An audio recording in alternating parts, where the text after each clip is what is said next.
The year has come to an end, and we're going to talk about what happened in Woodbridge in 2022.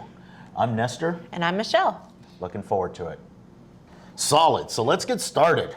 Michelle, let's talk inventory first. Okay. What did the market look like? Let's talk January, let's talk middle of the year, let's talk end of the year, and how we progressed from beginning to end. What did the market look like in January in Woodbridge? Okay, in Woodbridge, we had 15 solds in January of 2022. Yeah. Gosh, I almost said 2023. No 2022, hurry. I know, We're getting right? there. And in Irvine wide, we had 180 sold. So that's perspective of we still don't have a lot of inventory during that time. Okay. So, and that's going to probably be a lot of the conversation that we're having today, and that's if you've been keeping up with the market at all.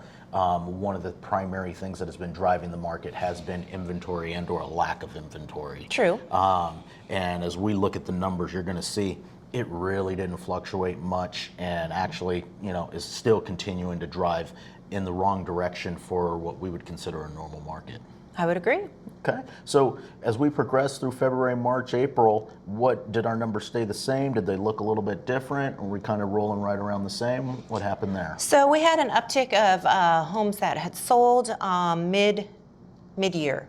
So when you're looking at June, there was 35, and then we started tapering back down. So basically it went 15, 35, and currently right now in December, we're at about 7, 8. Okay, so but let's fill in the gap a little bit for those of you guys that are really liking the numbers. We went 15 in January, 11, and this is all in Woodbridge, 11 in February, then we went March 21, which doubled. And for us, when that inventory doubled in March, it felt like a lot. It sure did. Yeah. It's kind of funny because normally in a normal market we were in about 100, 100 in Woodbridge. And there was a time where at any given time there was about 100 properties on the market, and then we were looking at about probably around 45 to 50 sales a month was the norm at one point. And that, which June, I guess, was probably about as close as we came to that. Yep, with 35. Yeah, but now we come into December and almost nothing. Yep. So we're down to 7 properties on the market right now in December, or actually 7 properties that have closed. Yeah. I think on inventory we have right now is like 14 properties at Yeah. the time that we're recording this that are currently on the market. Yep. So inventory, let's go to the next thing. What's affected our market? In my opinion, one of the things that we've seen, or one of the biggest changes that we've seen since the beginning of the year to now, is days on market. Oh yeah, the killer. Yeah. So, I'm gonna switch screens here a little bit for you guys so we can talk a little bit about that. But January, February, March, April, May, days on market. Super fast. Yeah, if you were on the market more than a week, it's kind of like panic. Yeah, What's wrong heck? with the property? So, people would say it was crazy. Exactly. What the heck? But now we're in December, and here's the crazy thing. We had such a quick shift in the market that, what are we seeing now? I'm looking at the numbers, and we're seeing here 213 days on market, 159 days on market, 90 days. plus, pretty much. Basically 90 plus. Yeah. With the inventory we currently have, the majority of the homes are actually over, I would say actually over 60 days plus, so 2 months plus in some cases, several months plus, going on 5 months, 180 days, 6 months. So some of these really have been on the market for quite some time. Yep. So Definitely. So there was that shift there. all right. But it's actually kind of nice. You have time. People have the opportunity to process and make some decisions. And I think those are really good factors instead of what it was previously, which was, as I call it, smash and grab. People just ran in there, made an offer sight unseen, and it just was crazy. And it's nice to take that step back for both the seller and the buyer. I think it's nice. So people are always asking us, what affected this? What was the sudden change? If we're keeping track of the market, obviously the interest rates going up, and when the interest rates move so rapidly to make that adjustment for inflation, it really stopped the market. We are seeing it starting to come back around right now, since seeing the rates drop back down and things of that nature. But we're also into the holidays right now, so is it the trifecta? We've got the interest rates, we've got the holidays, winter months and things of that nature, just naturally slower this time of the year. You mean the seasonal part of real estate? Exactly. The normal season? Exactly. Yes. So, all these things hit pretty much at the same time and compounded themselves on top of each other. And here we go. We're seeing properties on the market longer. Yep. So, next thing I wanted to talk about, a lot of people don't pay attention to this one, but what we look at it, what I like to call the green arrow, red arrow. And for us, the ups and the downs. Exactly. When we look at the data, it is crystal clear when things started to make a change. We look at the data, and in the month of January, and what I mean by green arrow, red arrow is if a property was listed at a price and it's sold for more than that price, it gets a green arrow. And if it sold for less, or if they had a price reduction on that property, it goes down. Yes. So January, February, March, April. It was all up. It was all up. All up arrows. Yeah, I think. First quarter, up arrows. All up arrows. There was 2 down arrows in the first quarter. Yeah, it's kind of a weird, random down arrow thing. So here's what's interesting. Both of those were in January, which basically means those properties actually went into escrow in December of the following year. So that kind of makes sense. That's true. Other than that, they were all up arrows. And then we got to June. Started to slow down a little bit. The arrow started to go down. It was like somebody came and just went, whoop, flipped that bad boy over. Yeah, that hourglass. Exactly. Now, a couple of different things affected that. What do you think affected it? Obviously, the rates and things like that we talked about. I'm going to go with the season. Okay. Actually, the season of the market is what happened.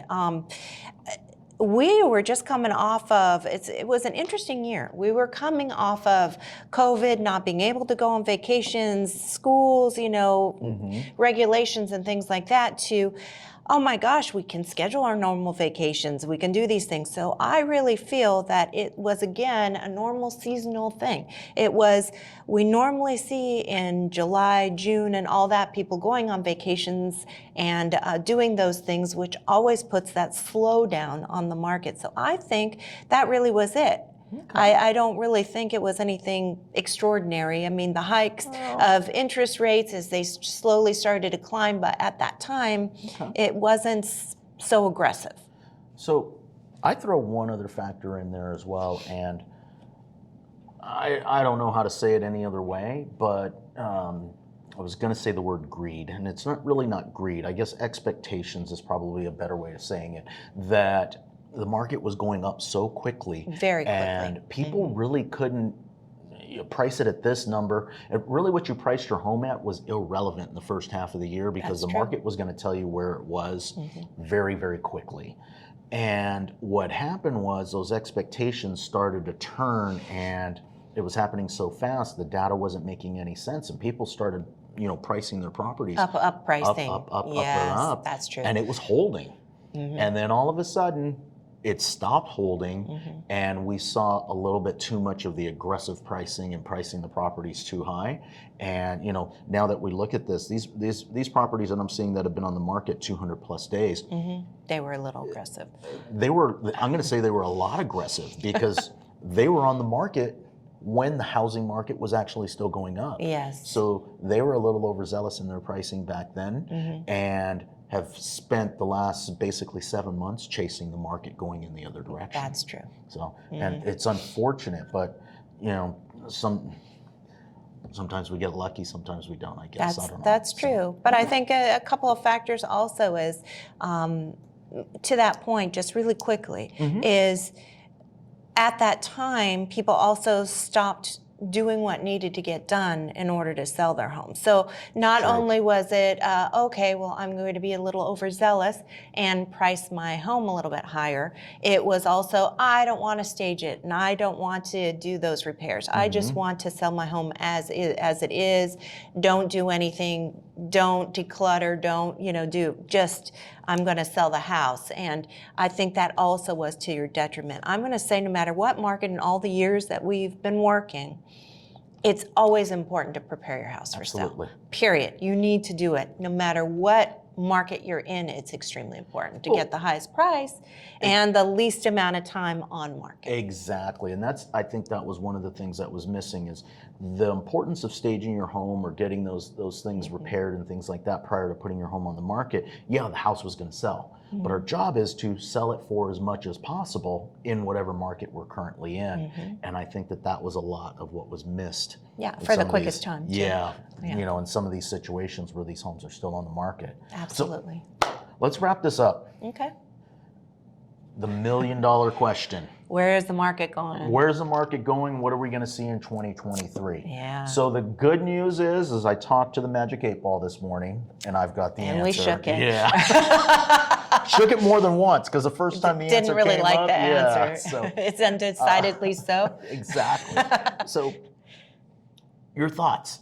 Gosh. Where's the market going to go in 2023? I don't think that it's going to plummet. Okay. I think we're going to continue as we're going, and it's going to be a more balanced market. That's what I see. Okay. Just the data and the prices and the inventory, all those things. I think it's just going to take longer to sell your home. Okay. Interesting. What do you think?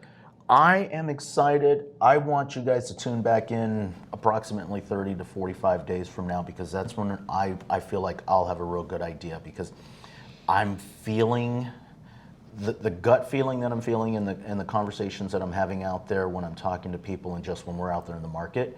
I am starting to feel a little bit of the pent-up anxiety starting to come. And I say that with people wanting to get back into the market and make that purchase. Oh, for sure. You know, watching those rates, are they going to come down to a number that makes sense for me, that I can get back into the market where it's affordable?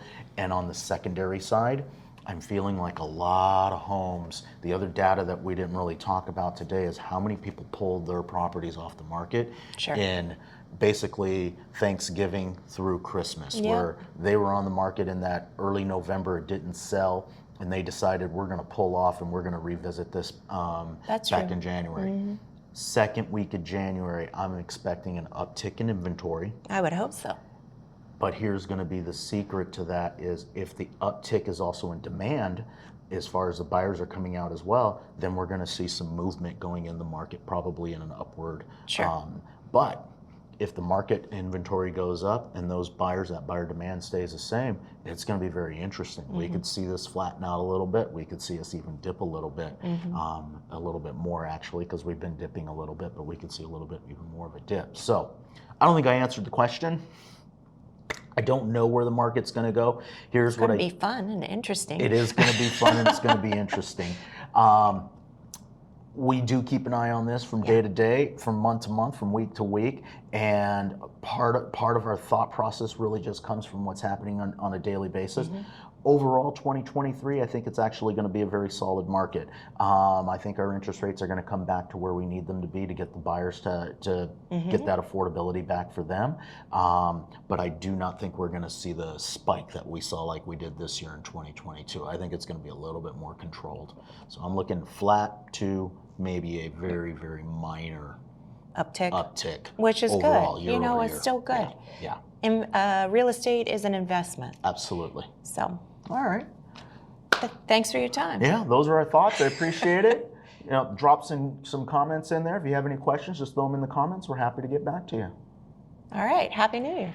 Happy New Year. Yeah, it's here. Happy New Year.